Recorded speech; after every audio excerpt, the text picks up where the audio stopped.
Hey, what's up people, Dummy Luna here, and today we're going to be talking about raids, more specifically the green and red Muspelheim raids. I'm going to be covering both in this video because the differences between the two are minor, red being slightly harder and requiring better gear. I'll go over what you need for either of them after explaining all the fights, the requirements and damage and all that. So without further ado, here are the fights and what you should know. I'm going to be using a highlight to show the fights. So first off we have the twins. The twins are two bosses. You'll most of the time split up in groups of 5. They give a stacking debuff, which you can't see because of the overlay, but it stacks up to 50. At 50 stacks you will do 0 damage. But because of how the fight works, you rotate clockwise. Like from left you go north and from right you go south. You'll find elites along the way and they'll drop a buff that makes you deal double damage. So you'll do more damage at first, and the longer you're on the boss with the same buff, the less damage you'll do because of the stacking debuff. Then they have this mechanic where they summon either a green or red circle on you or one of your fellow members. If it's green you have to stack to spread out the damage. If it's red, you have to get away from each other. In the red raid, the red circle actually spreads to allies, so if you're not fast enough, then basically you're going to be spreading that circle everywhere. But that red circle also deals damage to allies around you, so you have to get away from everyone in green and red. And yeah, you just ult after the first rotation when you got your first buff. And that's really all there is to this fight. You do that until the bosses are dead. So, moving on to the second fight, which is, I'm guessing around here. Yeah, around here. So this is Slag, the second fight. This is from the perspective of Slag. This is in a red raid. The fire dots he puts down last way longer in reds. And that red circle you saw there, that will one-shot you in red raids. In green raids you can survive it if your gear is good enough. Another mechanic in this fight is that you have 10 prisoners which you have to keep alive. Like when you start the fight, archers will spawn at all of the prisoners and they will attack the prisoners, and every time a prisoner dies, Slack gains health back and stuff, so you have to dedicate people to defending the prisoners.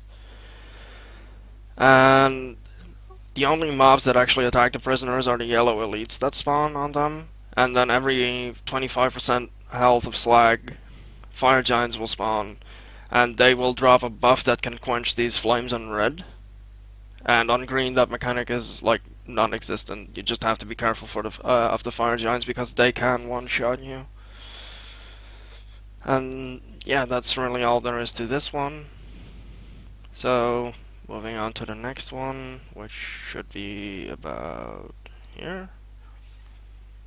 No, that's a bit too far.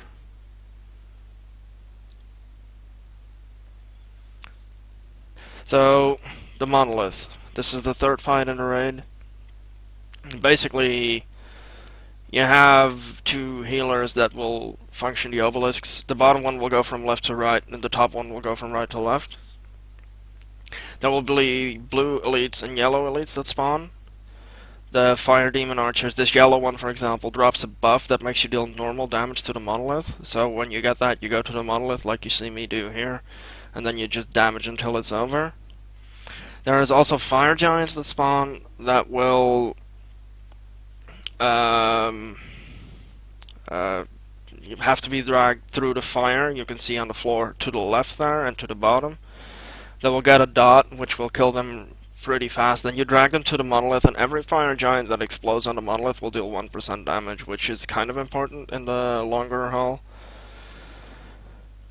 And at 1 minute in the fight, the monolith's shields will drop, and you can deal full damage to him. And that's when you nuke him with everything you have, with the entire group. And that's also in reds. Standing near the monolith will get you a stacking debuff, which deals more and more damage the higher it goes. So you will have to rotate between people taking debuffs in order to avoid dying. And that's really all there is to this one. It's relatively easy. So, sisters, fourth boss. You have to split up in group of threes because the damage between these three sisters is split. And the middle one is physical resistant, the bottom one is mental resistant, and the top one is energy resistant. So if you have any of those damage types, avoid being on those sisters at all times. They have a pattern of 3 of those cones, followed by bubbles that spawn under your feet when they appear. Those bubbles will one-shot you on reds. If you have to avoid them. The yellow ads you see spawning is something that's exclusive to the red. They will increase the damage of the sisters the more of them that are alive. So you'll definitely want to try to kill them off in order to prevent them from getting out of hand. Every now and then they will fly up into the air, causing all kinds of bubbles to spawn like this. And you just have to make sure you don't get hit by any of them, because they will one-shot you. And when they come back down, a fire giant will spawn and in all 3 of them, and the fire giant will actually reduce all the damage done to the sisters as long as they're alive. So they have to be killed as soon as possible.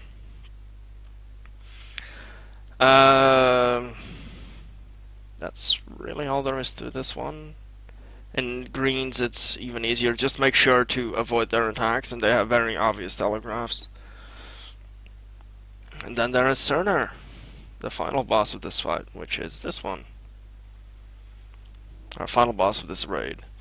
Basically, Surtur has the mechanic of, at 14 minutes, 11 minutes, 8 minutes, and 5 minutes, portals will open. And those portals will bring you to each of the previous bosses in the raid, who have the same tactics. So you have, at 14 minutes, Slag, which is basically the same as before, but without the prisoners. At 11 minutes, the twins, which is both of them at the same time, which is kind of annoying, but it's manageable. Just make sure you lure Brimstone to Lady Hellfire and make sure they're clumped together nice and tightly. At 8 minutes, you'll get a portal to the sister, and which is one of them, and it's not damage resistant at all. And at 5 minutes you'll get a portal to the monolith, which is just basically the same as before, but with only 1 obelisk to heal. After killing each of these bosses, Surtur will gain an ability. Like with Slag, he gains the ability to summon a fire giant. With the twins, he gains the red and green circles.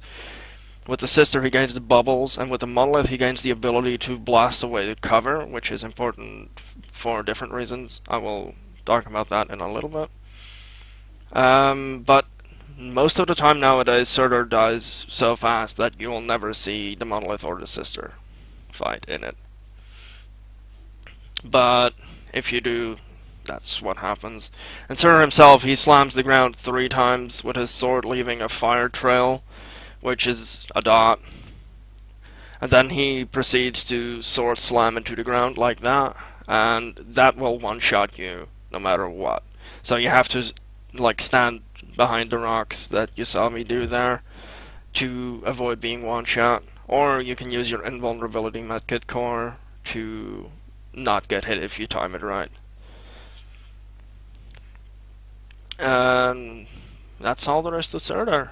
So yeah, with all that said and done, the requirements for the raids are as follows. Oh, wait, one more thing. Surtur does not have any special mechanics in green or red. It's just that the added mechanics from red also apply to the portals, compared to green, and Surtur will just deal way more damage overall. So yeah, now the requirements for the raids. For the green raid, kill the DPS dummy, which is to the left, the middle dummy, the lower one, in 20 seconds. For the red raid, kill the raiding DPS dummy, which is the one above that, in the training room. Kill that one in 1 minute and 40 seconds or less.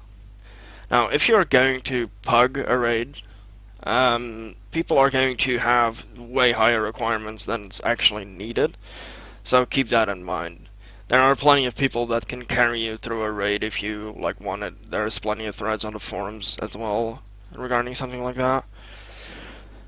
So yeah, that covers about all I wanted to cover for this video. Next week I'll be back with another one, but instead of a beginner's guide, I'll cover some major changes coming along with the anniversary patch coming Thursday. So yeah, if you have comments, thoughts, feedback, comment down below, let me know, or drop by my live stream, which I will link in the description. I'm out.